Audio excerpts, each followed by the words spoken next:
list here of different stories I've told. Excuse me. So let's start this one off with me in the first grade.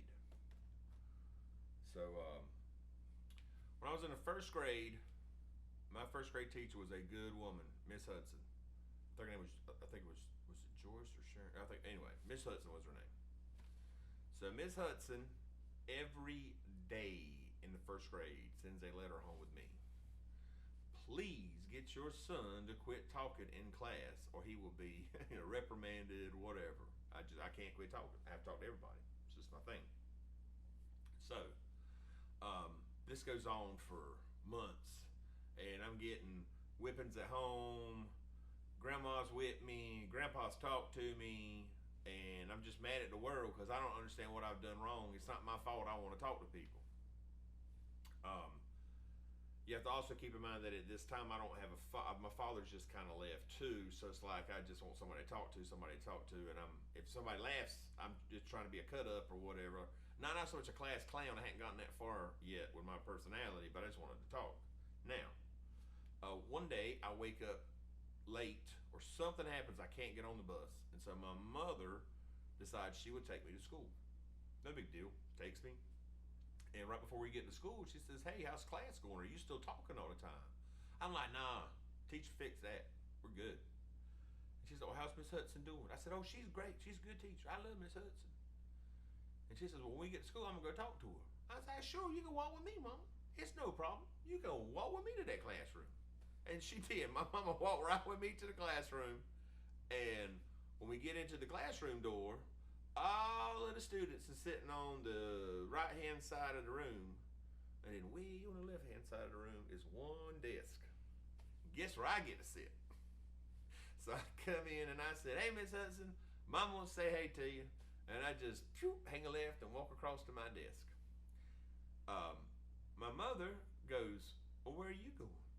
And I said, "I got to go to my desk." I said, "Over here." She says, "Well, why ain't you sitting over there with the rest of the class?" I said, "Well, this is the only way I don't talk to nobody." So my mama loses it, and she proceeds to chew my butt out. And I don't think she said any curse words, but she got like that close, And then like everybody's picking on me for the rest of the year. Like, "Man, that boy's mama, he fills her out," And anyway, so Miss Hudson comes up to her and she's like, "How's it going?" And she's like, "Why is Glenn sitting over there?" And she says, "I have sent letters home." Miss Hudson says, "I have sent letters home for months and he won't quit talking, so I figured out how to fix it. So I put him over there. So I think it's all right. I just can't sit with my friends, but at least if I'm not facing them and I'm facing a corner of a wall or a corner of a room, then I'm good. I'm not getting in trouble." I get home off the school bus that day.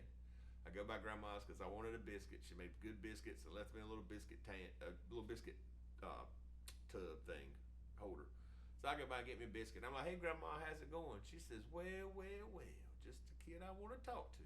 I was like, "Yeah, I love you too." She says, "Sit down at the table." So I sit down at the table and she says, "Your mama done told me that you're sitting on the other side of class." I said, "Yes, ma'am." "Why?" I said, "'Cause I don't talk to nobody." She says, "Glenn, we can't have that. That just makes us look terrible. We're terrible people, like we can't raise you."